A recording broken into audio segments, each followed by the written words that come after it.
Hello, bonjour, coucou, salut tout le monde.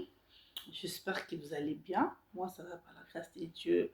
Le Seigneur nous fait grâce, nous sommes en vie. Alors, nous disons juste merci. Voilà, si ça va pas, et je te transmets la joie et je te dis ça ira dans le nom précieux de notre Seigneur Jésus-Christ. Alors, bienvenue sur votre chaîne, bienvenue sur votre chaîne que vous aimez tant. Alors, si tu es nouveau sur ma chaîne, alors je te demande juste de t'abonner et d'activer la cloche de notification. Hein? Donc, quand tu t'abonnes, il ne faut jamais oublier d'activer la cloche de notification pour prendre le lien de nos vidéos. Alors, je viens encore dans cette petite vidéo. Comme vous le savez, je vous fais des petites vidéos, je vous partage en tout cas des bonnes choses en fait. Je pense qu'il y a beaucoup de gens qui aiment. Donc, je pense que ça vous aide. Je pense que ça vous édifie. En tout cas, ça vous fait du bien en fait. Voilà, je vais aussi voir le commentaire si ça te fait du bien. Si mes vidéos, en tout cas, ça t'aide. En tout cas, pourquoi pas nous laisser aussi les commentaires. Dites-nous, voilà, tu me suis à partir de quel pays. Et voilà, pour savoir. Et puis, dis-nous en fait si vraiment mes vidéos, ça vous aide ou ça t'aide. Voilà.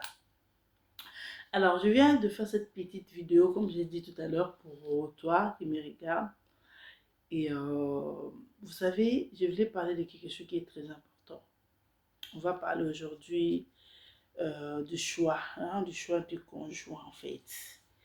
Je veux parler plus vraiment aux célibataires aujourd'hui. Les célibataires, est-ce que vous êtes là? Partagez-moi cette vidéo à tous les célibataires. Donc, si tu as un ami qui est célibataire, en tout cas, partage cette vidéo. Partage, partage, partage. Alors, mes amis, vous savez, le genre aujourd'hui joue avec le mariage. Il y a beaucoup de femmes, voilà, ou des hommes aussi, qui cherchent à s'engager, à entrer dans le mariage et tout, mais ils ne comprennent pas en fait qu'est-ce qu'est le mariage. Ils sont là pressés d'entrer dans le mariage. Ils sont là pressés de prendre les enfants d'autrui, hein, pour les hommes, parce que c'est les hommes qui partent nous épouser, n'est-ce pas? Ils sont là pressés voilà, de s'engager, que non, voilà, on va se marier. En fait, les gens pensent que le mariage, c'est la salle, c'est la fête, en fait. Hein? C'est surtout les femmes. Hein? Ils pensent que le mariage, c'est la salle, en fait. Quand tu fais une grande fête, tu es dans ta robe de mariée, tout ça là, c'est ça le mariage. Les gens viennent, vous mangez, vous dansez, tout ça, tout ça. Et les gens pensent que c'est ça le mariage. Je me suis mariée, non? Voilà, c'est ça le mariage. Mais laisse-moi te dire, je viens te parler d'un célibataire, une célibataire ici qui est. En réalité, le mariage, c'est pas ça. C'est pas la fête, c'est pas la joie là qui vous est, le jour de la fête, la joie que vous avez, non, c'est pas ça. C'est pourquoi je dis au début qu'avant d'entrer au mariage, il faut savoir d'abord qu'est-ce qu'est le mariage. Le mariage, en fait, c'est une vie. C'est un monde à part. Et on doit se dire de vérité, en fait. Le mariage, c'est un monde à part, en fait. Dans le mariage, c'est une vie. Dans le mariage, c'est quelque chose, en fait, qui est un peu... Voilà, c'est vrai, c'est un endroit de bonheur, c'est un endroit de joie, oui, tout ça, il y a des dents, hein, il y en a. Hmm. Mais c'est vraiment un monde à part, en fait. D'abord, c'est pourquoi moi, je demande vraiment beaucoup aux gens. Et des fois, on dit seulement que non, les femmes doivent se préparer pour le mariage. Et non, c'est pas seulement les femmes qui doivent se préparer. Les hommes aussi doivent se préparer pour le mariage. Parce que c'est vrai, la Bible dit, une femme sache bâtir sa maison, tout ça. Mais l'homme aussi, c'est le chef aussi de la famille, d'accord? Donc, c'est-à-dire, l'homme et la femme, nous deux, on a des responsabilités à accomplir dans le mariage. Donc, c'est-à-dire, l'homme, il a sa part de responsabilité. La femme aussi, elle a sa part de responsabilité. C'est pourquoi, moi, je dis toujours, si par exemple, deux personnes se séparent ou bien il y a eu le divorce, moi, je ne mets pas la charge sur la femme ni sur le mari, en fait.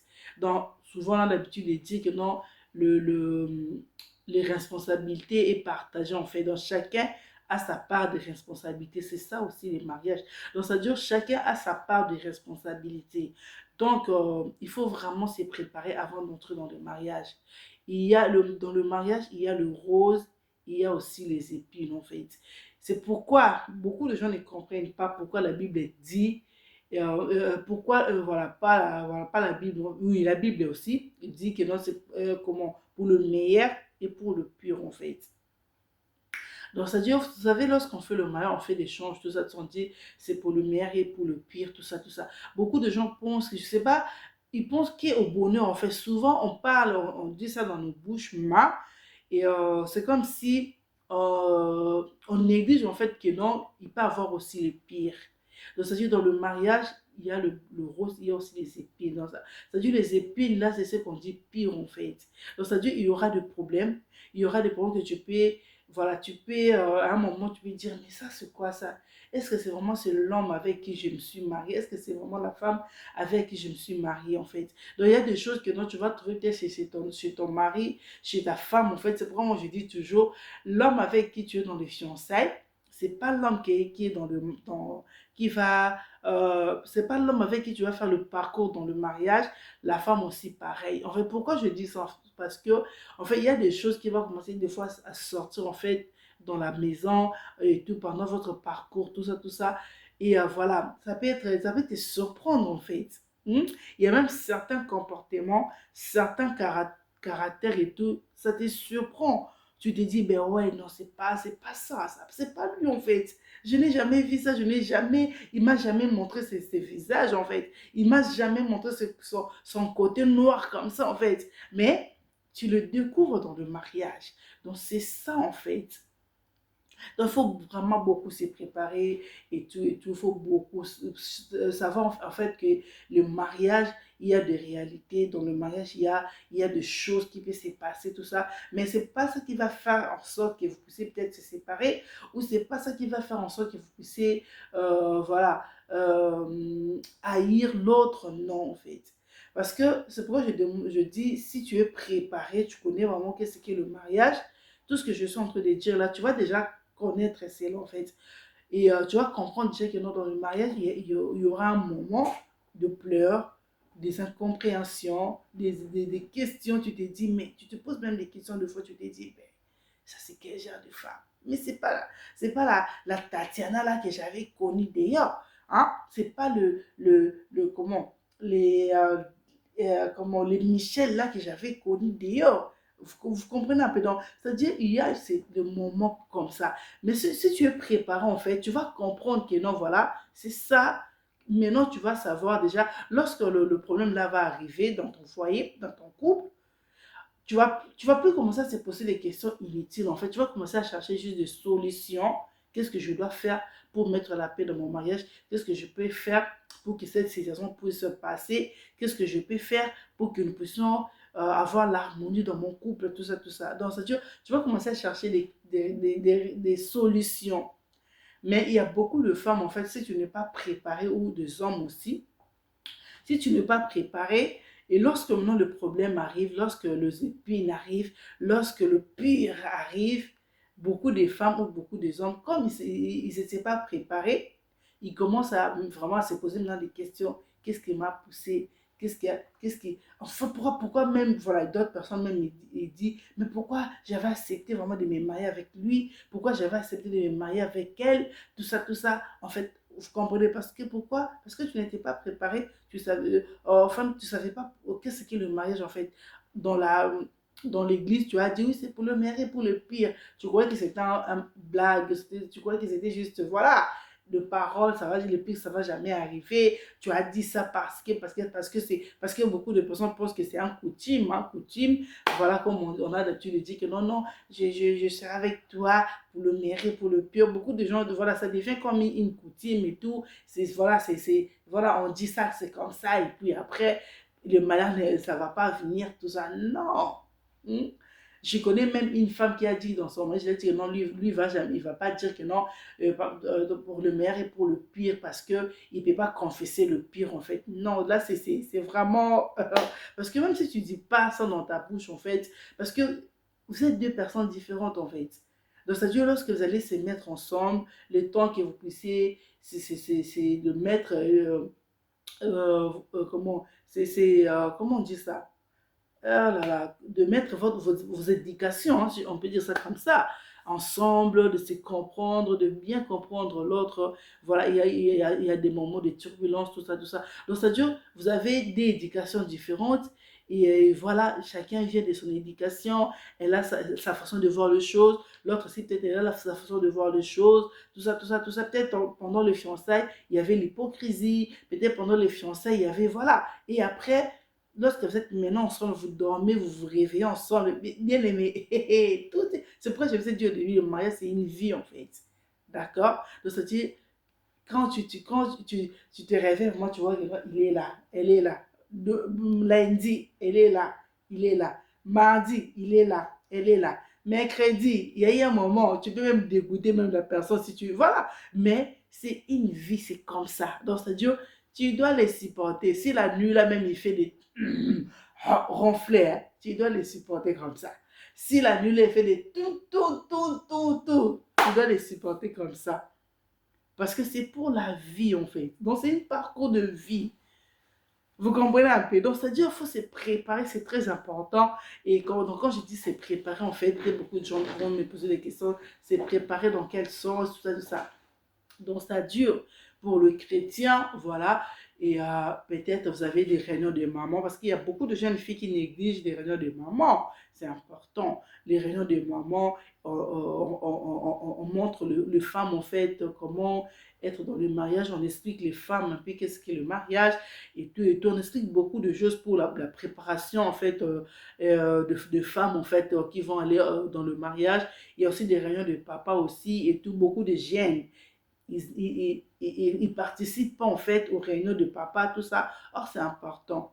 On peut vous préparer pour le futur, en fait, lorsque tu seras grand, lorsque tu seras marié, tout ça, tout ça. Donc, c'est ça, en fait. Donc, c'est préparé, c'est dans ces sens-là. Par exemple, pour les chrétiens et même pour les gens qui ne sont pas chrétiens, parce que cette vidéo, c'est pas que pour les chrétiens, c'est pour tout le monde en fait. Donc, ça dit, même si tu n'es pas chrétien, en fait, il y a quand même des gens, de grandes personnes où tu peux poser des questions, où tu peux, voilà, moi, je vais me marier, en fait, j'ai quand même besoin de savoir un peu qu'est-ce qu'est le mariage. Tu cherches des gens qui sont, voilà, qui se comportent bien, qui ont l'expérience aussi du mariage, qui sont dans le mariage aussi, ils ont fait, voilà, beaucoup de temps, et tu sais que non, ces personnes-là peuvent m'aider aussi par des bons conseils, tout ça et tout. Voilà, tu poses des questions tout le temps, voilà, pour savoir un peu comment ça se passe, et toutes les réalités, tout ça, tout ça.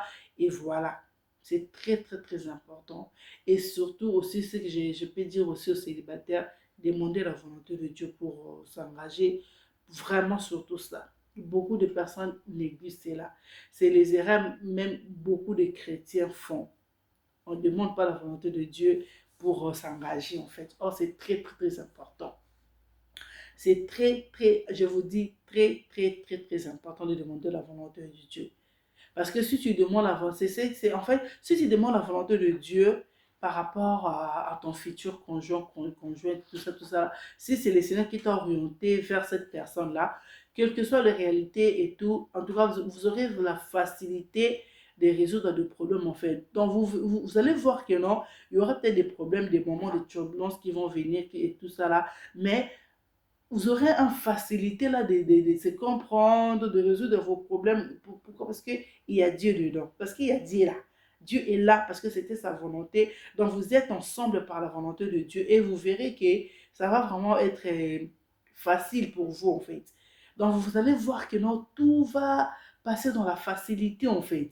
Pourquoi? Parce qu'il y a Dieu dedans, il y a la volonté de Dieu et puis Dieu vous conduit et tout.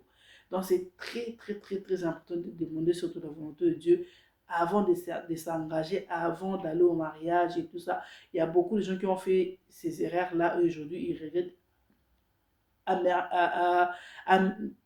ils regrettent, voilà. Bref, hein, ils regrettent et tout. Et parce que, mais je vous dis, comme je vous ai dit, le mariage, c'est vraiment c'est toute une vie, c'est une vie et tout. Donc, si tu fais un mauvais choix, oh là là, laisse tomber. Quelque part, la Bible nous dit que non, si tu trouves une mauvaise femme, en fait, c'est comme les caries dentaires, en fait. C'est comme un carré dentaire dans ta bouche. Donc, une femme qui réalise, une femme, voilà. Donc, la Bible voulait juste nous dire, bref, une mauvaise femme en fait. Donc, c'est comme un carré. Je ne sais pas s'il y a des gens qui ont déjà souffert de carré dentaire, mais je vous dis, mais laisse tomber. Pareil aussi, moi, là, c'est les femmes. Moi aussi, je dis aussi, pareil aussi avec les hommes aussi. Donc, c'est-à-dire, si tu trouves aussi, tu as fait aussi un mauvais choix, tu as trouvé un mauvais homme. Aïe, là même, c'est encore la mort. Vous comprenez un peu? Donc, pour clôturer, je dirais vraiment aux célibataires, il faut faire attention. Prenez votre temps de demander, surtout premièrement même c'est la volonté de Dieu. Demandez la volonté de Dieu pour s'engager, surtout pour aller au mariage. Tout ça, c'est très important. Et faites l'effort de comprendre, de savoir qu'est-ce qu'est le mariage en fait. Posez des questions, participez aux réunions de maman, participez aux réunions de papa, cherchez à comprendre plus et tout. Voilà, et ça va vous aider parce que la personne qui a l'information, il sait que non, voilà, je suis déjà informé et tu seras prudent ou tu seras prudente en fait. Mais si tu n'as pas l'information, tu n'as aucune information et lorsque maintenant tu vas commencer à avoir des réalités là qui sont dans le mariage, ça va te dépasser. Si tu peux en fait être perturbé, tu peux, voilà, vous comprenez un peu. Mais si tu es quand même informé, ça sera bien pour toi. Tu sais que non, j'étais déjà informé. On m'avait déjà parlé que le mariage, il n'y a pas que le rose. Le mariage, il y a aussi des problèmes. Et puis dans le mariage, il y a aussi les épines. Et même, je dois quand même faire le fort. Je dois se comporter comme ça face à ces problèmes. Je dois faire ça, ça, ça pour trouver la paix, pour trouver la solution. C'est très, très important. D'accord? Alors voilà, c'était un peu ça que je voulais partager avec vous. Si vous avez aimé partager cette vidéo, mettez-moi le j'aime, mettez-moi le cœur, laissez-moi le commentaire, dites-nous, voilà, si tu es célibataire et tout, dites-nous, voilà, tu me suis à partir de quel pays et tout. Est-ce que si tu es peut-être aussi marié, pourquoi pas dites-nous, est-ce que toi tu avais demandé la volonté de Dieu? Comment tu fais pour surmonter voilà, la réalité, les épines, le pire dans ton foyer? Ça va aussi aider les autres, n'est-ce pas? Donc, donnez-nous votre expérience aussi par commentaire. Ça va aider et puis les autres et ça nous fera du bien. Et je vais comprendre que quand même vous êtes là et vous suivez mes vidéos vraiment et tout de près, quoi. Donc voilà, je vous aime et que le Seigneur vous bénisse. On se retrouve à la prochaine si le Seigneur ne revient pas. Allez, n'oubliez pas de vous abonner et surtout d'activer la cloche des notifications. Allez, bye bye.